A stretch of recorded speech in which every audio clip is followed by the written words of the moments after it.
Programa livre para todos os públicos. Olá! Ocupar as cidades é também refletir sobre elas e é por isso que estamos aqui. Esse espaço é nosso. O programa Urbanidade está começando agora.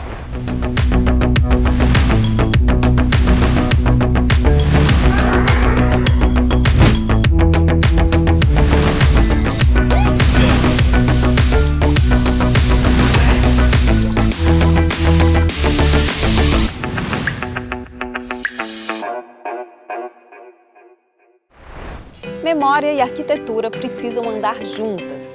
No programa Urbanidade de hoje, nós vamos conhecer como a restauração é importante para que construções e obras de arte não se percam com o tempo. Vamos receber também a arquiteta e urbanista Joane Ximenes para falar sobre arquitetura hospitalar. E para começar, você já parou para pensar nos impactos que as edificações podem gerar? Nesta matéria, eu mostro como é importante cuidar do entorno das obras. Sabe quando tem uma obra de um mega empreendimento perto da tua casa e aí é aquele transtorno, muita poeira, barulho. Mas alguns empreendimentos compensam com a proposta de trazer melhorias para o entorno onde vai ser construído. E é isso que a gente veio ver aqui.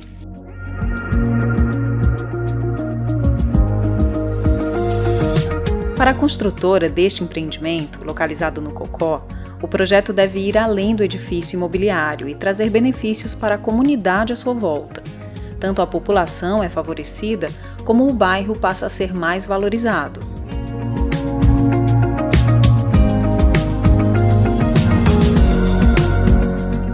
Eu estou aqui com o arquiteto e urbanista Tiago, que faz parte da equipe que pensou no projeto desse mega empreendimento e que está trazendo a melhoria aqui no entorno, no Cocó.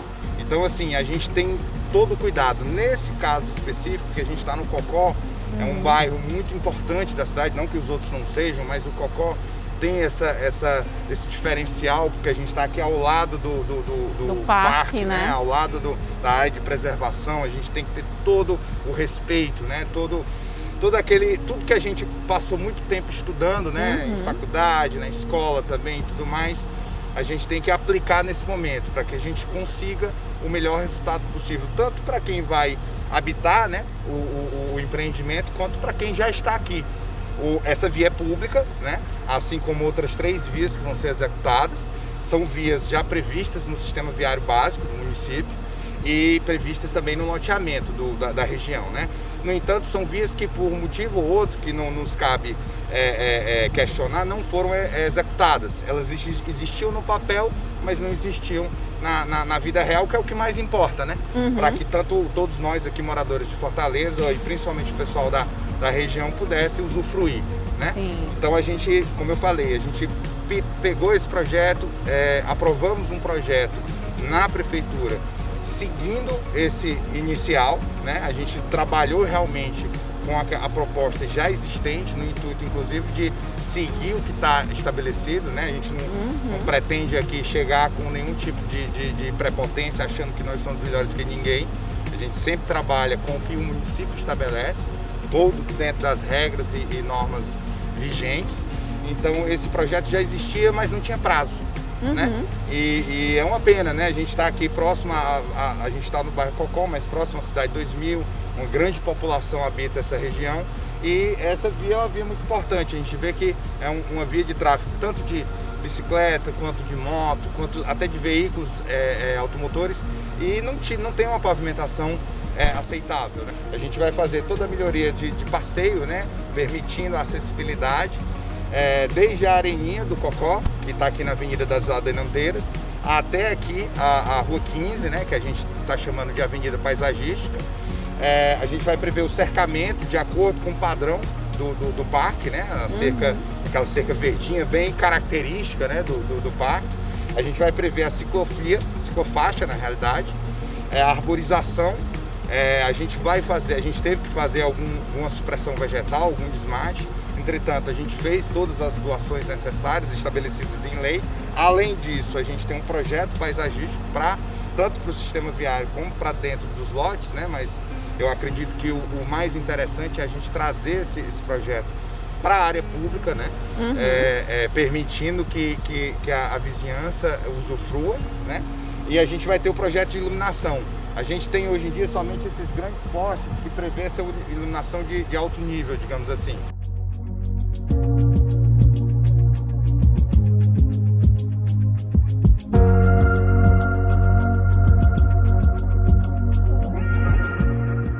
Camila, que tipo de impacto ambiental esse tipo de construção pode trazer? Bom, aqui a gente está falando de um empreendimento que fica às margens do Parque de Cocó, né? Nosso maior parque estadual dentro de Fortaleza. A gente tem todo um cuidado de realmente não trazer impactos tanto sociais para a população no entorno, quanto ambiental para esse parque. Então, todo o método construtivo de entorno do empreendimento, a gente tem esse cuidado perante tanto a Prefeitura quanto a SEMASSE, todos com as aprovações devidamente aprovadas, para que a gente tenha o mínimo impacto possível dessa região. Quais impactos seriam possíveis, né, tanto social, como você falou, e ambiental, e o que está sendo feito, o que foi pensado para minimizar? Bom, a gente tem muito impacto sonoro dos moradores, né, o entorno, então a gente está tentando fazer essa melhoria. Contrapartida, a gente está fazendo melhorias nas casas dos entornos, dos moradores da região, como os impactos ambientais, da gente reduzir aí tanto a parte de entulho, tanto a parte de sonora também, porque existem vários animais dentro do Parque do Cocó que a gente precisa também cuidar do espaço deles. Então a gente tem esse limite muito bem definido para a gente não ter nenhum impacto e a população em si receber a gente também nessa obra de infraestrutura tão grande e a gente não ter nenhum impacto das duas frentes. Camila, e tem a questão também de plantio de árvores que vai ter aqui, né? Sim, a gente tem todo um cuidado de fazer a compensação ambiental do entorno, né? De toda a parte de infraestrutura que a gente está entregando para o meio ambiente, tanto para a população do entorno. A gente está fazendo essa compensação com o plantio de mudas, a gente também cuida de várias praças da prefeitura, então a gente faz essa compensação em vários locais da cidade, não só especificamente nesse local aqui.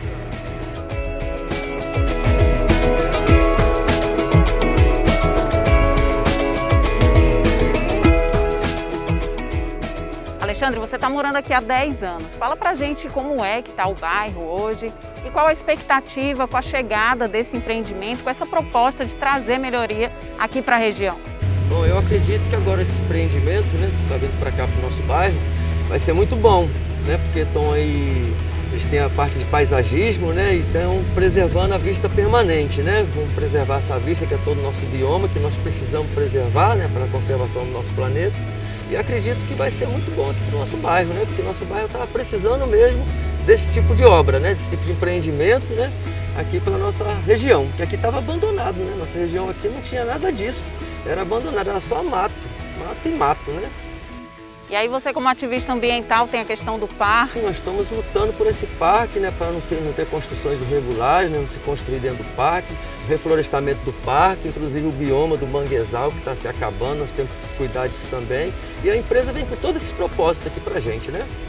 Ela está do lado do parque mesmo, vai ajudar nós a conservar o parque, né, esse empreendimento.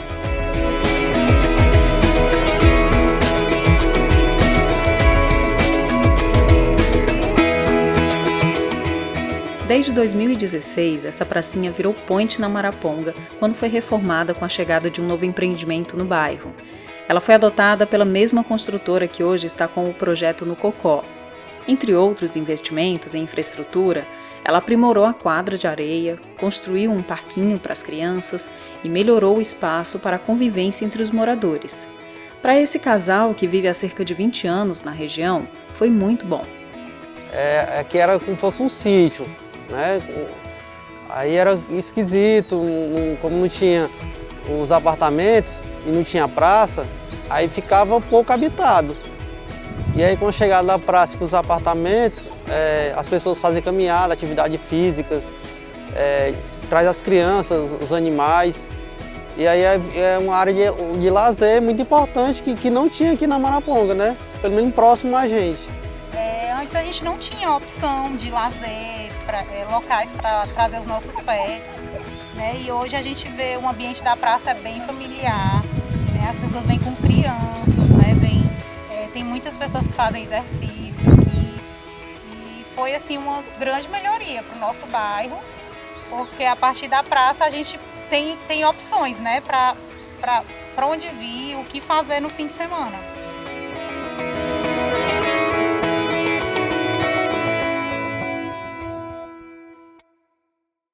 E quem está acompanhando o programa de hoje com a gente é a arquiteta e urbanista Joane Ximenes. Joane, explica pra gente o que é arquitetura hospitalar e qual a sua importância. A arquitetura da saúde é a mais conhecida como arquitetura hospitalar. Hoje, para trabalhar as edificações assistenciais de saúde, que são as conhecidas como clínicas, laboratórios e hospitais, que são unidades de alta complexidade, a gente tem essa nomenclatura e é uma especialização já utilizada no mercado. Como que a arquitetura pode ajudar a salvar vidas?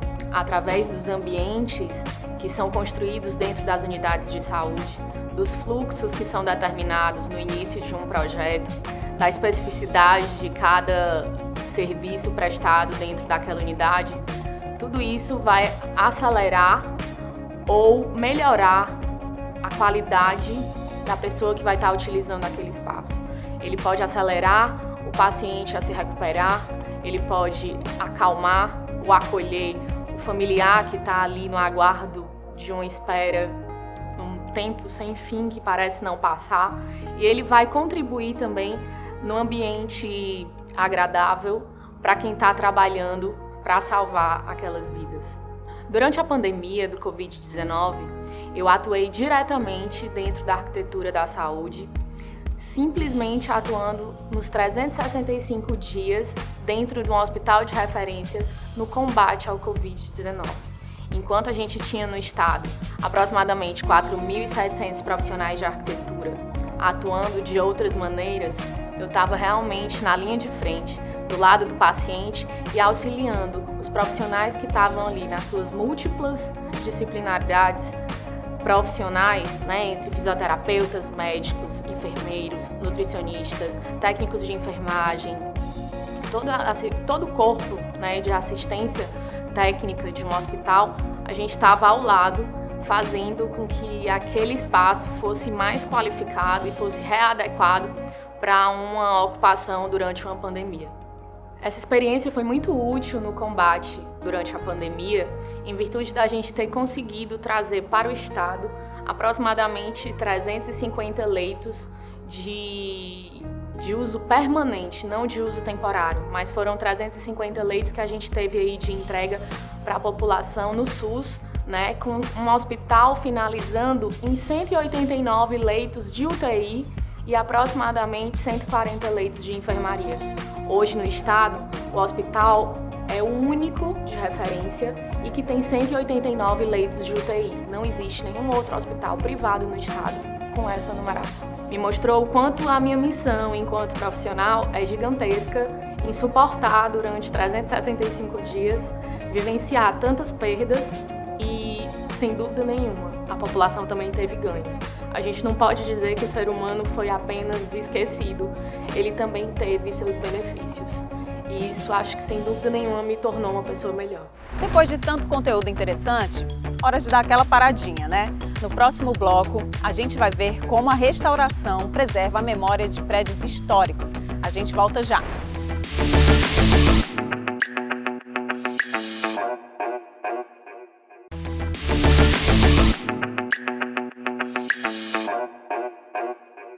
A restauração é uma tarefa nobre, mas muitas vezes esquecida. Graças aos restauradores, arquitetura e arte podem ser vistas por novas gerações. Olha só.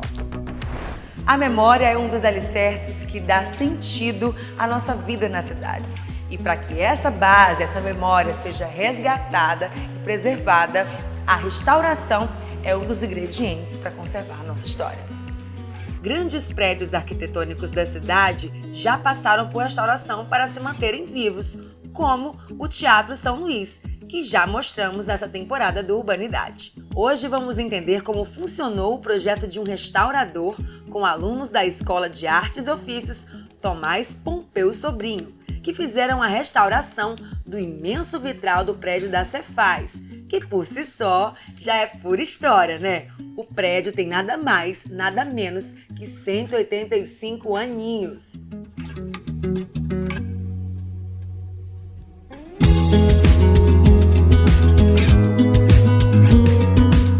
Antônio, antes de você contar pra gente como foi esse processo aqui de restauração do vitral, fala um pouquinho a diferença entre restauração e conservação. Bem, conservação e restauração são dois processos distintos, né? Cada um tem a sua autonomia. O processo de conservação, ele lida literalmente com o ato de você cuidar desse bem. O processo de restauração, ele é mais intervenção, é mais interventivo, ou seja, você cria uma ação direta sobre o objeto. Muitas vezes a gente, como restaurador, a gente não quer fazer a restauração, a gente trabalha muito mais com o processo de conservação. Quando há o ato de restauração, é porque o bem necessita que seja modificado. Então, assim, a gente toma muito cuidado com relação a esse tocar no objeto, a criações que façam com que esse objeto crie uma outra esfera, né?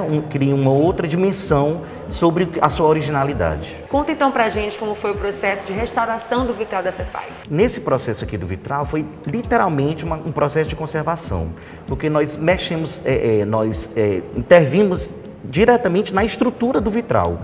Nós tiramos todas as 40 peças, né, de vidro e tiramos todos os chumbos que realmente estavam velhos, e nós colocamos todos os chumbos novos e principalmente na questão da parte vítrea, né? Algumas peças elas estavam danificadas, então nós tivemos que fazer essa mudança por danos, preservando essa questão da originalidade. E aí, para chegar até esse processo, para iniciar o processo, foi feita toda uma pesquisa também, né, histórica. Exato. Nós fazemos uma pesquisa antes de todo o processo. Nós fazemos, na verdade, um estudo de mapa de danos. Nesse mapa de danos, a gente contabiliza as peças vítreas, né? A gente contabiliza o tipo de material que é feito, se existe aqui no Brasil, a mão de obra também. No caso, nós trabalhamos com educação. Então, assim, foi selecionado alguns jovens para poder ensinar a técnica, né, do restauro e poder aplicar aqui no restauro da Cefaz. Quanto tempo que durou a obra, digamos assim? Essa obra durou 2 meses cravados, né? Assim, foram alternados num período só, no período da tarde, onde também teve a parte teórica e prática, porque quando eles chegam na parte prática, eles já vêm embasado com teoria da cor, da forma, com teoria da conservação e da restauração, ou seja, ele aprende a teoria na Escola de Artes Oficiais por meu sobrinho, e aqui foi a prática, né, que durou aproximadamente 2 meses. Antônio, você também trabalha com outras obras espalhadas pela cidade, nesse processo também. Como é que é para você trabalhar com cuidado do que é nosso? Na verdade, assim, desde criança eu tive essa relação de pertença com o bairro que eu vivo, né? O bairro onde eu moro, que é o Jacarecanga. E é considerado um dos primeiros bairros da cidade de Fortaleza. Então, eu andando pela cidade, eu sempre tive essa curiosidade de entender como é que funciona a cidade, de ver um busto, por que aquele busto está ali, de ver o cemitério São João Batista, que é de 1886, de estudar uma casa que é de um outro período, então tudo isso me encantava. Então, a partir daí, dentro do meu crescimento profissional, eu fui buscar formação. E me profissionalizei em conservação e restauração e busquei entender como é que funcionava esse processo. Então, assim, a gente só precisa desenvolver esse olhar afetivo, esse olhar amoroso para os bens da cidade, porque a cidade fala.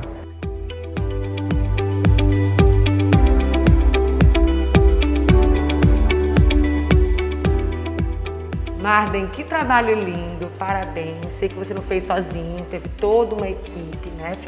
Foi um tempinho, foram 2 meses? 2 meses. 2 meses nesse processo de restauração desse vitral, que ficou incrível. Foi a primeira vez que você passou pelo processo de restauração de um vitral? Sim, no caso foi, né? Nós tivemos uma formação, né, de 3 meses mais ou menos, 1 mês de aula teórica e 2 meses na aula prática com o vitral. E conta pra gente como é que foi o processo, porque não foi um processo simples, eu sei que teve um deslocamento, como é que foi? Sim, o primeiro processo que nós tivemos, nós fizemos uma análise organoléptica, que é o primeiro contato com o vitral, né, saber quais são as patologias, se tinha vidro quebrado, etc. Aí, em seguida, nós fizemos uma higienização rápida e depois nós retiramos as peças com muito cuidado e levamos para os ateliês da escola. E lá nós fizemos todo o processo de desmontagem e restauração das peças, né, que estavam danificadas. Aí, em seguida, nós montamos e fixamos novamente no local. Quais foram os desafios, os medos, digamos assim, o cuidadinho que você teve que ter ali para não... A montagem, porque do jeito que você desmontou, você tem que entregar o vitral do mesmo jeito. Então tem essa questão de de não sair espelhado, de sair da forma correta, né? Para quando instalar ele ficar exatamente da mesma forma que nós encontramos. Era isso que eu ia te perguntar, quando é que você sabe que deu tudo certo? É quando tá assim do jeitinho que estava antes? Ou o mais próximo possível? Conta pra gente assim. Nesse caso, um dos processos lá é que a gente faz um faceamento dos módulos, né? Porque cada partezinha dessa nós chamamos de módulos. Aí nós pegamos uma folha de papel, cartolina com um giz. Aí nós passamos por cima. Aquele raio-x, digamos assim, é o nosso guia.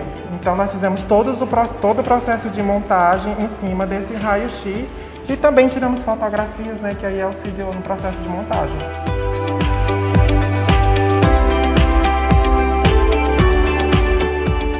O Museu da Memória da Cefaz fica no mesmo prédio do vitral e também passou por alguns cuidados recentes. Mariana, já que a gente está falando desse resgate da memória com esse vitral maravilhoso que a gente mostrou agora, esse espaço que a gente está aqui, que é o Centro da Memória, também foi, digamos assim, revitalizado. Era num prédio, agora está num outro. Tem uma historinha também interessante sobre o piso. Conta pra gente. Isso.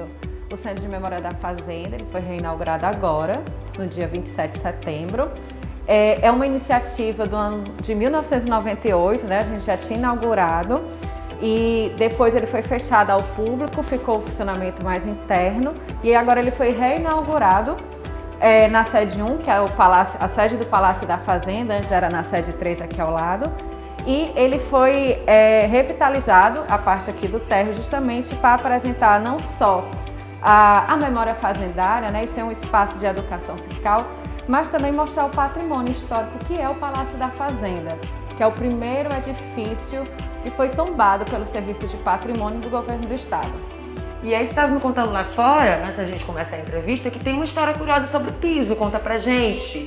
Já que a gente está falando de restaurar, de revitalizar. Então, o piso foi um ponto bem curioso, né? Aqui era um espaço administrativo e a gente foi transformando nesse espaço para visitação. E ele tinha, ao longo do tempo desses anos, né, de administração pública, ele tinha sido encoberto por uma borracha, né? E nessa preocupação de revitalizar, de preservar esse patrimônio, a gente fez todo esse cuidado de tirar essa borracha. E aí a gente descobriu, né, esse tesouro, que é esse piso de ladrilho hidráulico, é o piso original. E como a gente fala, a gente manteve, né, as cicatrizes, né, que ele tem ao longo desse tempo.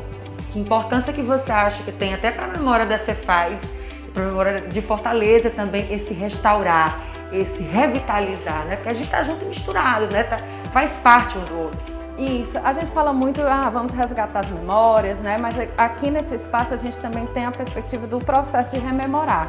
Quando a gente pensa essas memórias, essa preservação, a gente pensa também a partir do hoje, do nosso lugar social de hoje, e assim a gente pode pensar o futuro. Contar um pouco também da história do estado do Ceará, um pouco da história da administração pública que perpassa a história da secretaria. Como é que nós, fortalezenses, podemos conhecer e resgatar um pouquinho dessa memória? Podemos visitar? Sim, o espaço é gratuito, aberto a todos e todas. E é aberto de segunda a sexta-feira, no horário de 8h30 até às 17 horas. Então a gente pede que faça esse agendamento. O agendamento é feito no site centrodememoria.cefaz.ce.gov.br. Vamos fazer um novo contato com a arquiteta e urbanista Joane Ximenes.